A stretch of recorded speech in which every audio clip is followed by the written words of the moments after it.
nombre es Russ. He hecho un montón de errores. My first time as a design leader, and I shouldn't say leader, I should say manager because I was not leading, was in 1999. It was very crazy in the United States. Startups everywhere, new companies, stock options. And I worked for this fantastic life events marketing company. We sent you a CD-ROM, you typed in information, and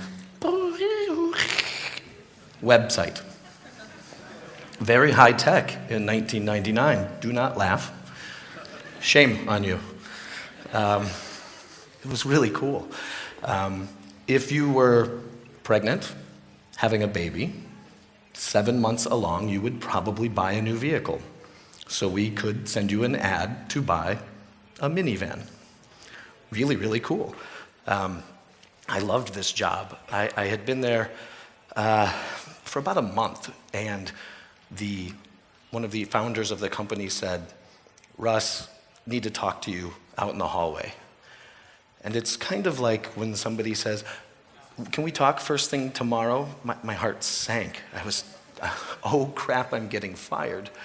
And instead it was quite the contrary. He pulled me outside and said, "Listen, you're doing great. We want to give you more money, more stock options." Stock options are paper that mean nothing, ever. Sometimes, but mostly no. And he said, we would like for you to lead the team. Now, I'm 15 years younger and excited. This is fantastic. I get to be the boss. Strike one, wrong attitude. And by the way, Russ, Dan, who is your manager now, is still on the team. You're going to be his manager. There were so many challenges. I was in over my head. I did not have a clue what it meant to be a leader. I'm not sure that I knew how to be a good person at that point in time. It reminded me a lot of this. Volume. We'll try this again. Are we ready? Listen up.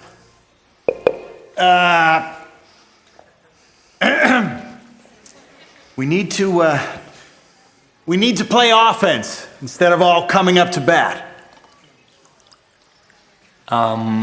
What? I apologize, but I don't know your games.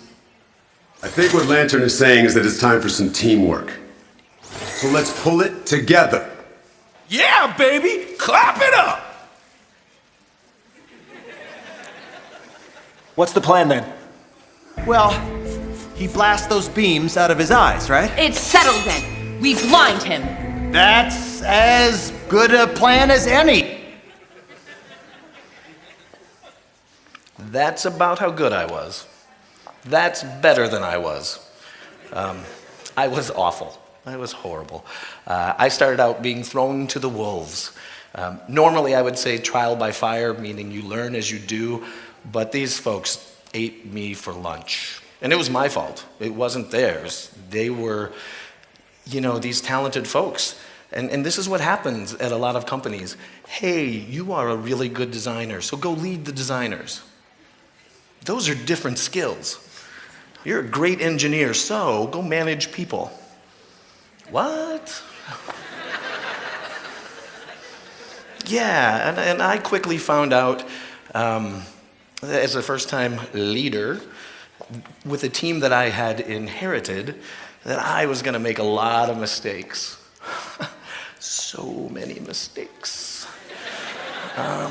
Worst yet, I found out that while there are hundreds, thousands of books on the subject of leadership, there really wasn't much help in 1999 for how to lead a design team. So I was a manager. Man, a jerk was more like it. I completely made things up as I went along. I didn't have experience, I didn't have guidance or coaching.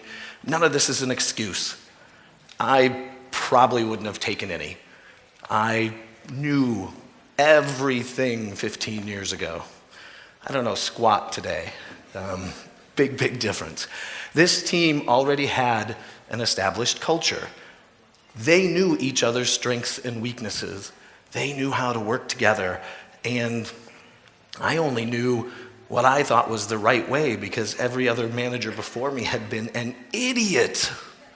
Oh my goodness, all of my managers were idiots. Are your managers idiots? Just wait, it'll be your turn. You'll see, you'll see. And those things of how I wanted to do things and how they wanted to work, well, they didn't overlap very much. There was no Venn diagram. There was, Russ's ideas, our ideas. It was Russ's ideas and screw you. And they were right. They had all these agreements with each other. They knew what to do. So they had their agendas, and it was a train wreck. It was a disaster. I was cleaning up all the messes that I was making and all the ones that were being made for me. I really wasn't sure if I was cut out for this. Fortunately, I've had mentors. I've had coaches. I've had people who have worked with me who frankly said, "You're an asshole." And God, do I thank them for that. Someone always was there to set me straight. He hecho un montón de errores. What's the big deal? I had him! Dude, you had squat. We had a plan. Heads up, guys!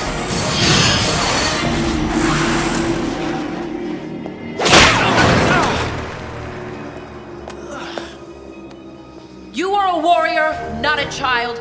Act like it. Yes, ma'am. Now follow me to victory! Wonder Woman comes from an amazing group of people. I can name hundreds of them along my career, I'm sure. I learned that a lot of people get thrust into leadership. They never got a manual or a guide either. Most people, I think, when you get down to it, feel the same. Not trying to project too much, but I'm guessing it's not the only place. I saw this quote in the New York Times from Pamela Druckerman. "There are no grown-ups. We suspect this when we are younger, but can confirm it only once we are the ones writing books, attending parent-teacher conferences. Everyone is winging it. Some just do it more confidently." In my case, it was perhaps arrogantly. Change this around a little bit. There are no managers, right? We can only confirm this once we're the one doing performance reviews, writing statements of work, doing slide decks, and attending leadership retreats. We are all winging it. If this is one thing that I've learned as a parent, I now understand why my parents didn't know how to be a parent. So, kind of going back to everything that had happened, in 1999, that was my first manager role. It wasn't my team.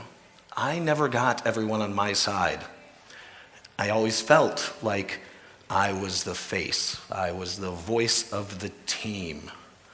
In fact, I always felt that whatever the work was that came out of there was mine. Design reviews were based upon a single view. Mine. I was kind of a creative dictator. Glad that joke translates. Excellent. And back then, it wasn't uncommon that I'd show up at 7 in the morning and work until 11 o'clock at night. Not very smart, but boy, did I work harder than you, and that was important to me. So there's 3 key areas that I've been focusing on that I've realized that have helped me lead better, I hope. One of the things that took me the longest time to learn was team building. Team building's not easy, and it's not just fall down and we'll catch you. Trust us, it's not that. One of the biggest boosts I was ever given was by a man named Steve Julius, Dr. Steve Julius. He taught me all about the team charter.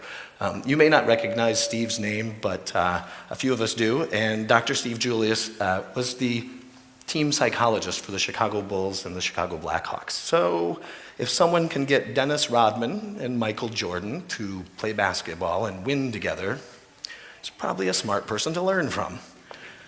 If you want to start building a culture for your team, start with the team charter. Some of us did this a couple of days ago.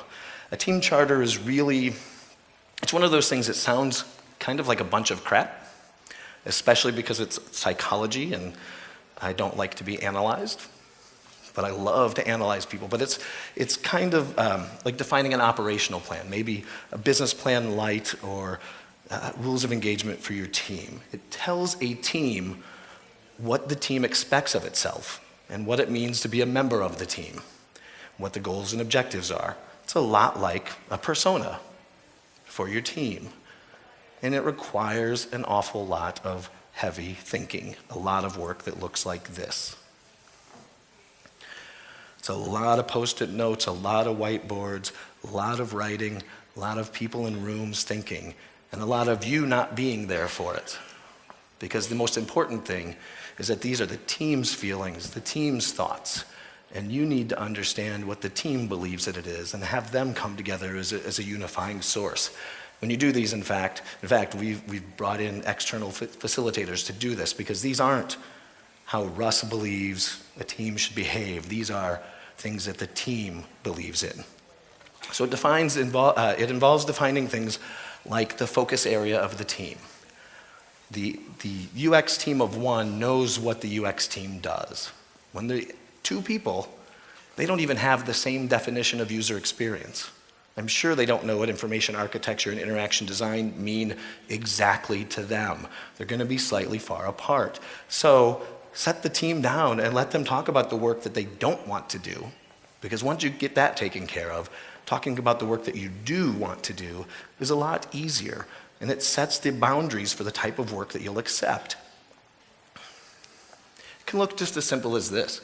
It's kind of nice, and that looks like it took me 3 seconds to do. However, it was probably 2 hours, 3 people in 2 different rooms working and going back and forth about the type of work that they want to be known for, that they want to take on. Then there's the team purpose. What does this team do, and what are we good at? Why are we in this together as a team? What do we want others to know about us? In a nutshell, it's kind of like an elevator pitch, a couple of sentences. And when we did this the other day, what we learned was, had we had more time, we could have written much less, much more succinctly what this was about.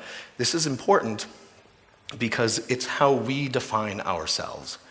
Our UX team works with our customers to create useful and usable designs that meet the needs of our users and serves the business goals and objectives.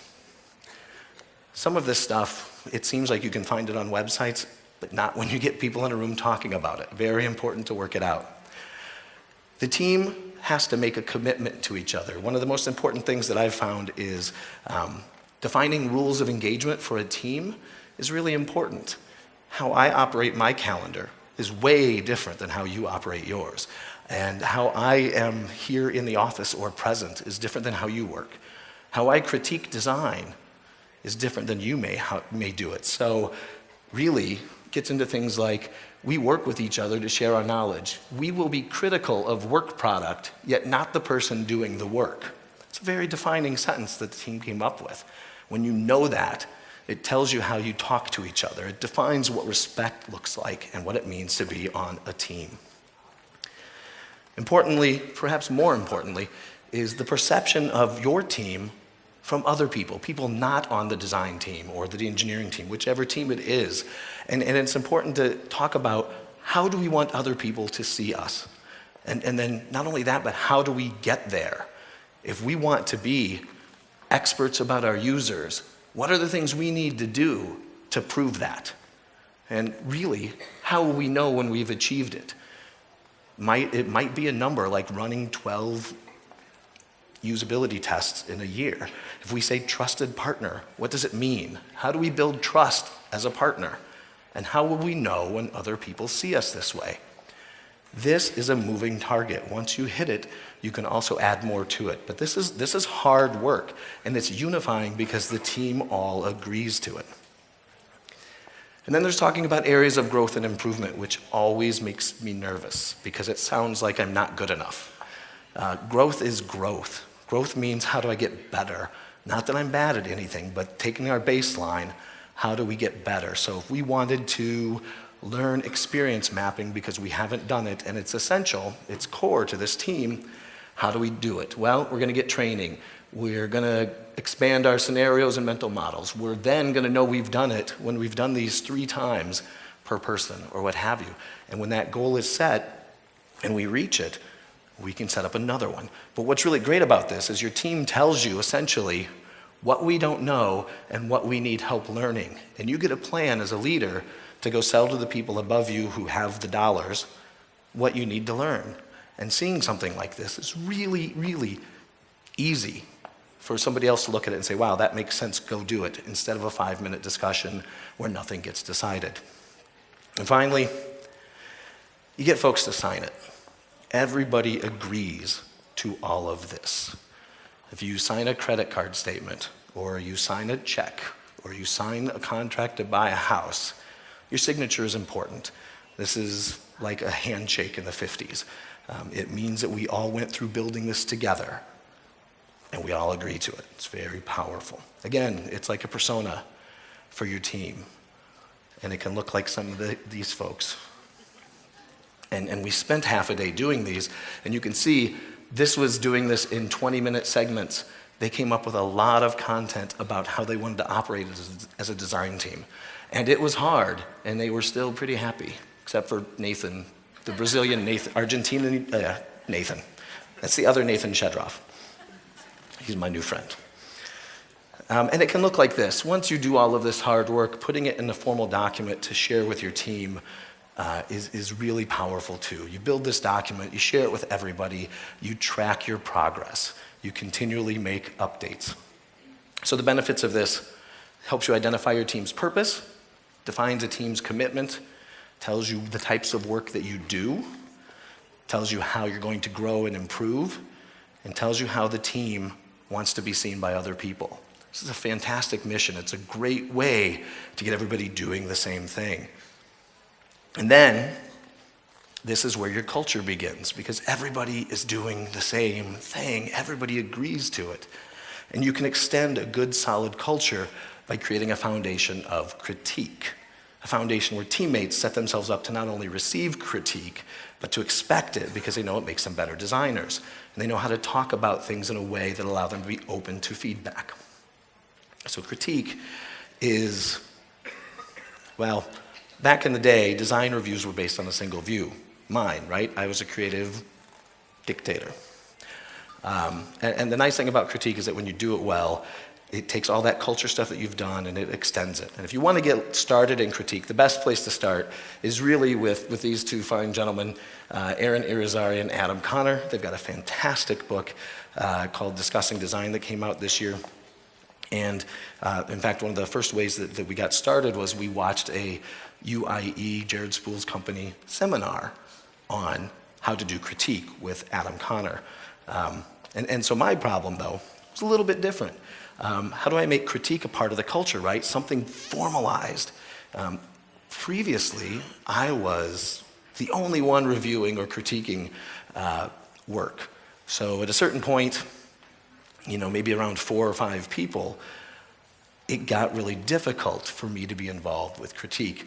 Today, the team that I work on is 32 people across the United States of America. And that's a lot of people in a lot of locations. Some of them I rarely see but once or twice a year in person. I see them about every day on video chat, however. We knew that we wanted to do a better job of critique. In fact, we had said everyone has to have their design critiqued by someone else. And it was a great, powerful statement to get the people above me to shut up. And then we did nothing with it.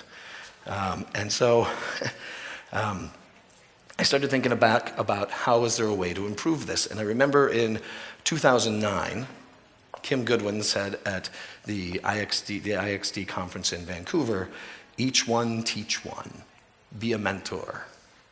And I thought about that, and I thought about how could I apply this quote to establish good critique on a team? And instead, how could we get one person to teach many? And you may not know this about me, but I'm really fantastic at naming products and services and things. So I came up with this awesome name. This thing was called Critique Buddies. You can laugh, it's stupid. I don't actually think it's good. It was really pretty lame. And I know you're probably thinking, right, this. Now we call it continuous critique because there are other people who are smarter and better at naming things, and I'm smart enough to let them make fun of me. It's this very simple framework. What started out when the team was smaller, I chose a couple of people and they were critique leads. We established this loose framework. So they met with few people a week. In fact, I think we started with about 5 people on the team, on each critique team. And gosh, it just started happening that people were working on it. But we learned that the numbers were too large. So we really made this more like each one teach 2 or 3. And we have people work together across the country. It's pretty fantastic.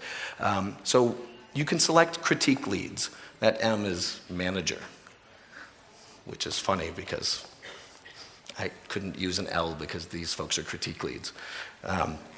So you nominate some critique leads. Really different culture where I work today, where we nominate things for people. We don't just select them. Even as leadership, it's just not that simple. And in fact, it's long term, it's far more simple when you use nominations over appointmentships. Each of them choose 3 to 4 people on their team. Really, like I said, more like 2 to 3. And we focus on people who don't get to work together.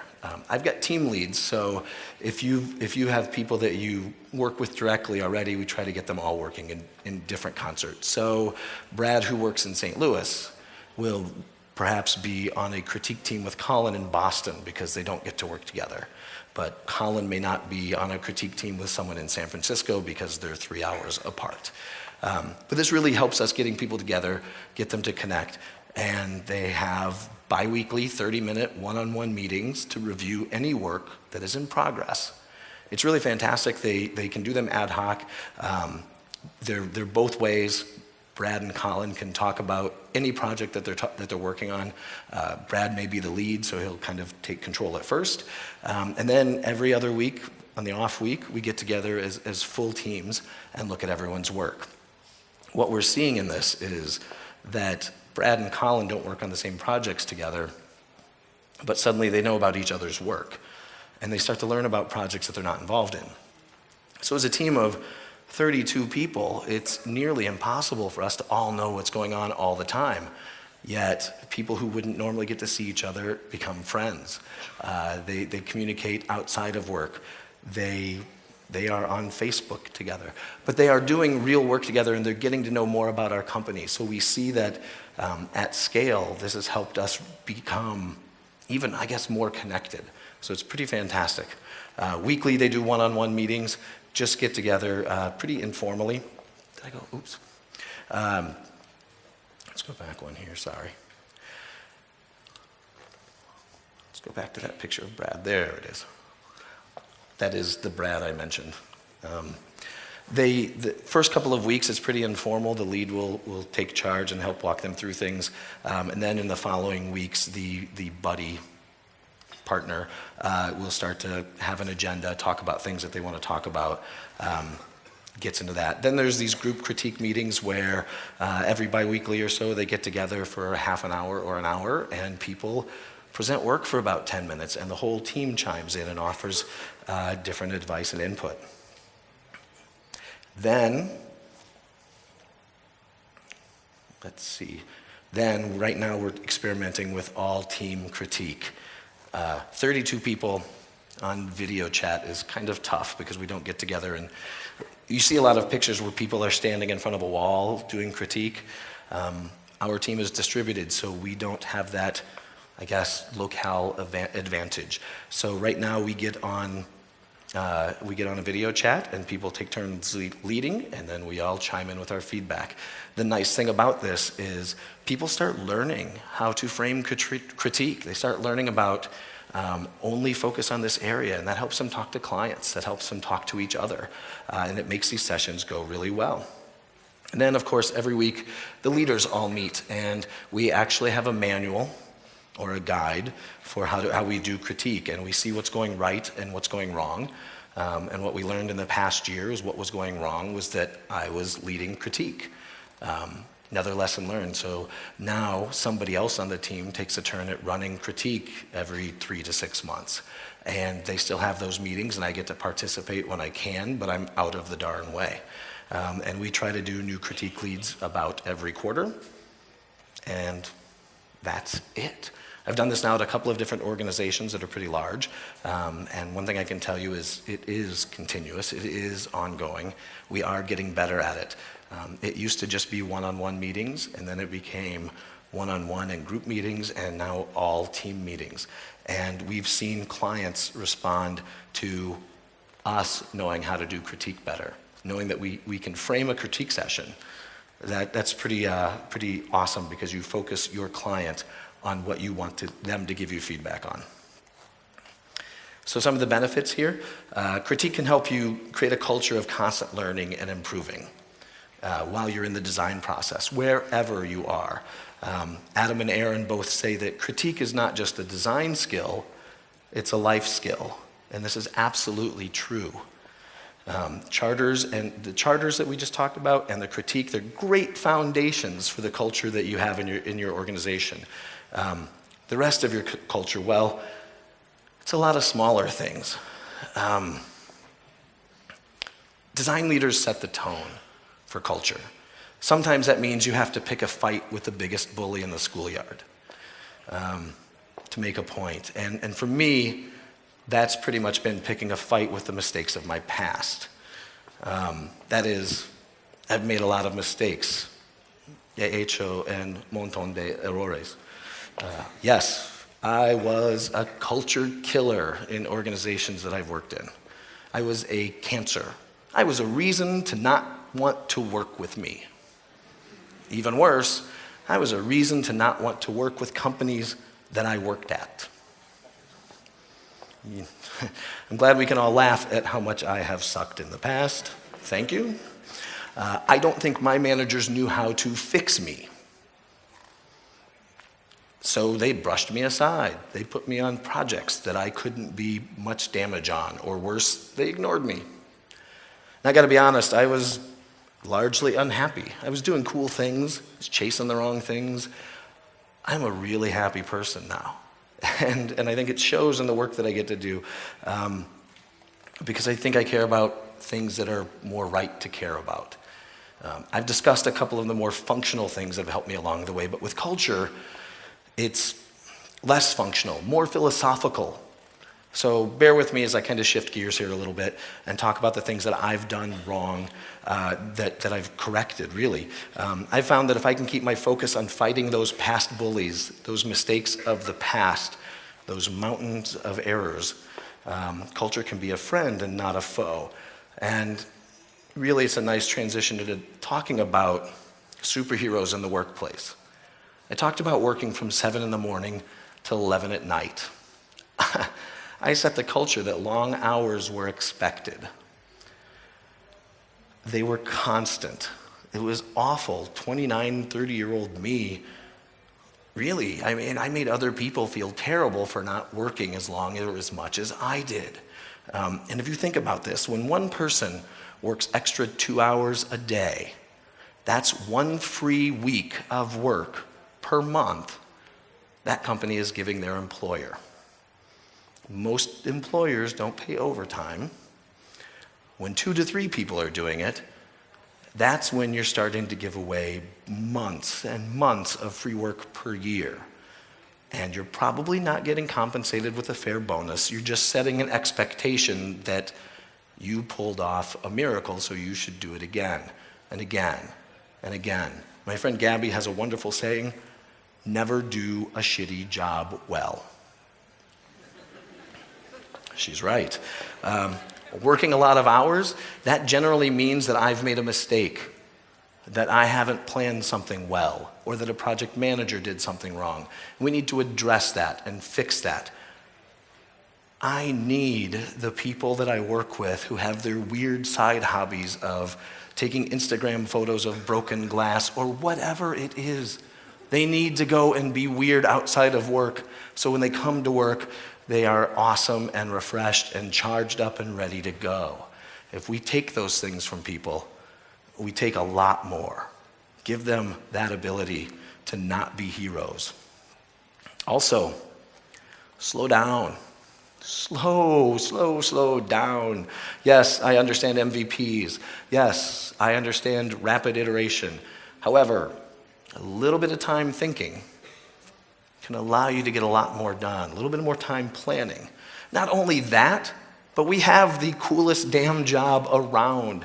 We talk to people, we listen to them, we watch them work, and then we make their lives better. Slow down and enjoy this stuff. It's really, really amazing. And you are amazing people who want to do it. You have taken up this charge because you care about other people. So slow down and enjoy it. Mitigate design surprises. Thomas Vanderwall, a friend of mine, says, design surprises are timeline assassins. Those of us who have worked in the ad industry know that you spend a period of time and you create 3 designs, and then you present them, and then you throw 2 of them away or merge all 3 of them together in a Franken design, and you're miserable because it's nothing that you wanted or somebody else won or whatever it is. We talk a lot about putting everybody on the design team. That includes putting your clients on the design team. Make them part of the solution. Build one. No surprises. Let them know what's happening every step of the way, and stop working all-nighters. Stop making it acceptable to do less than awesome work or to throw work away. The work we do is too valuable to throw a third of it away and never see it again. That's not fair to anybody. It's certainly not fair to you, and it's really not fair to the clients.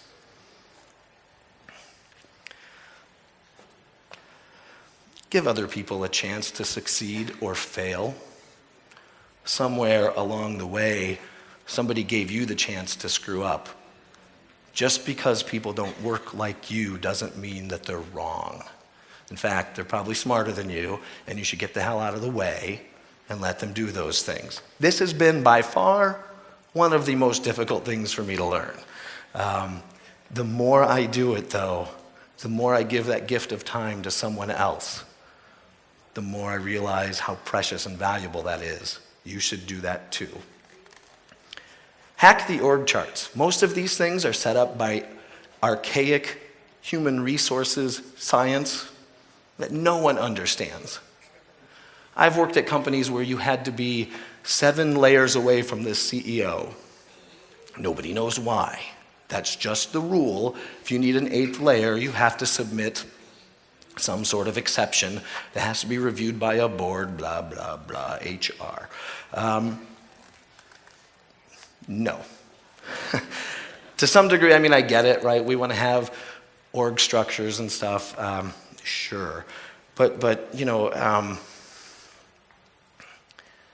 I think you have to create an organization that allows people to succeed. I mentioned that nobody gave me a manual for how to be a leader. And the more I look at that as a new skill, the more I realize that it's important to give the people you work with the opportunity to continue being successful at the design-related things that they are good at. Take your best designers and see if they're interested in learning a new skill, a leadership skill. And if they are, then have them work with 2 or 3 people. That doesn't take them all entirely away from the work that they're doing that they're successful at. Allow them to stay successful and make some mistakes at the same time. They're not going to break your organization if they piss off somebody. It can all be fixed. We're all human. It's pretty easy to talk to each other if we actually just try. And so, you know, you can have more than one org chart. You can have the one that human resources sees. That, in fact, the one I have, I call it's for communication and HR. The other one is really how people work, because I'm not going to stop the front-end designer who is fantastic at information architecture from doing information architecture work. That's silly. If not for those org charts, we're fairly flat. So really, do the things that you can that allow other people to succeed and try to learn new skills. And then, replace yourself as soon as you can and as frequently as you can. I am absolutely trying to remove myself as a leader of the 4 or 5 orgs that I'm on because I'm not good enough for them at this point. They need people who are stronger there.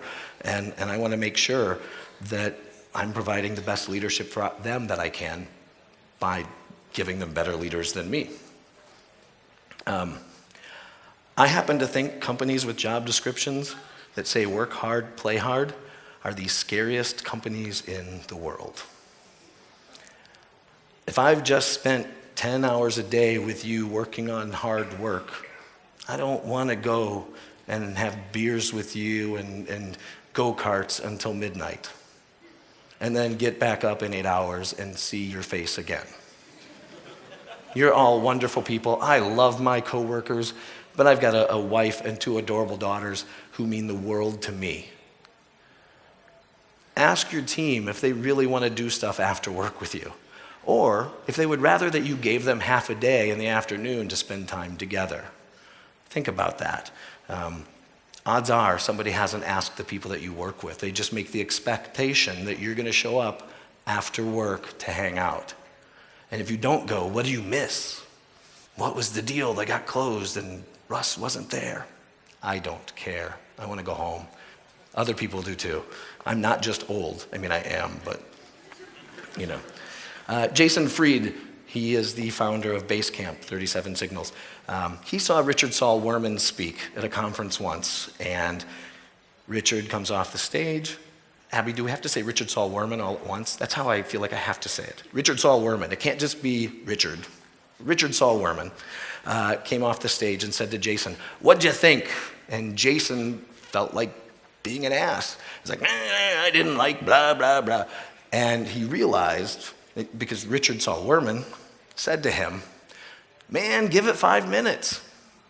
That's probably close to Richard Saul Wurman. Anyway, and Jason didn't get it at the time, but Jason knew he had gone in kind of looking to pick a fight with this person. And you know, 5 minutes can be just that. It can be 5 minutes or 24 hours. What I've found is if somebody reaches out to me with an emergency at the end of the day and I do nothing, that by the next day, the emergency has solved itself.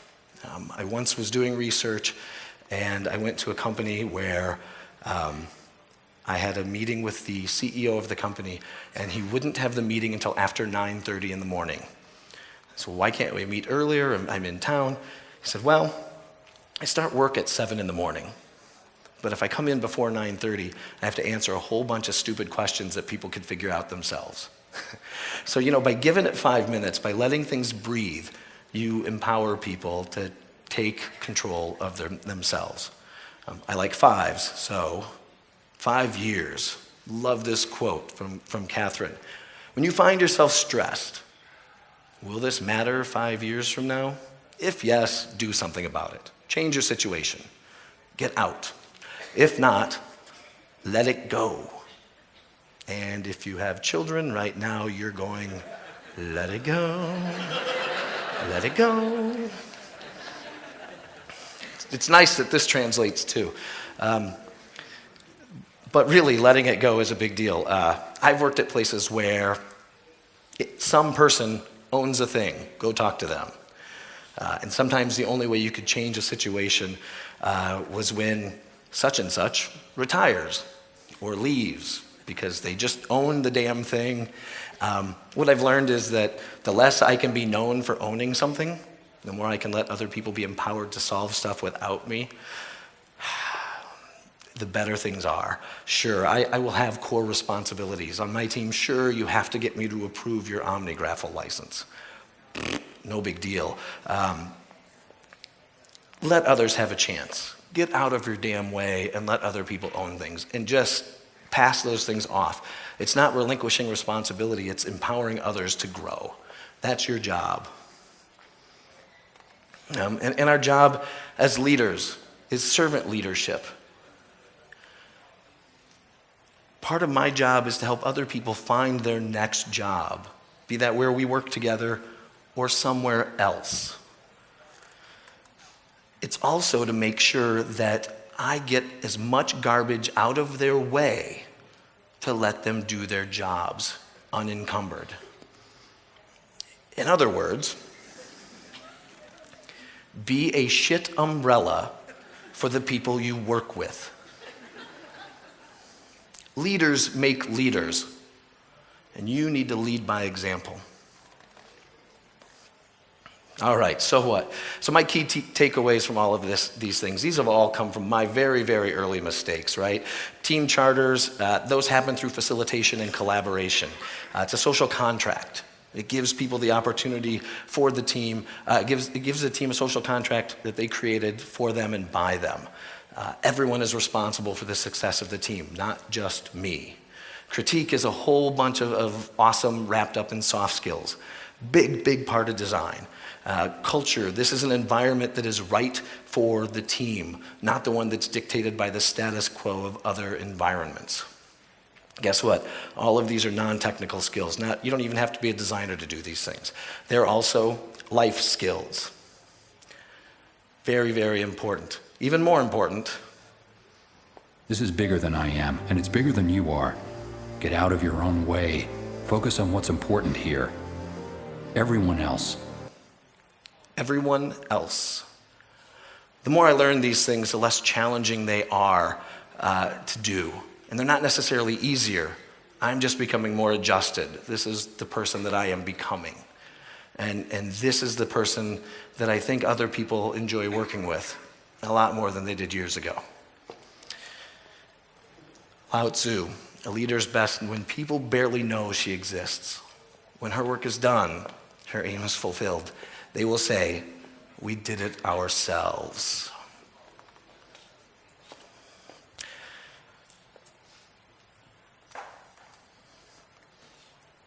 Bonus number 1. It's more about the team than it is about you. My boss, the executive director of 18F in the United States, one of his favorite things about where we work is that we hire smart people and we get the F out of their way.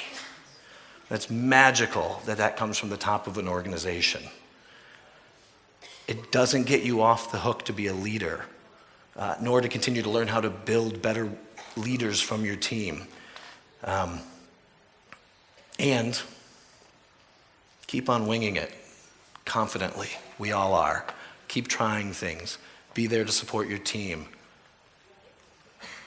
Muchas gracias.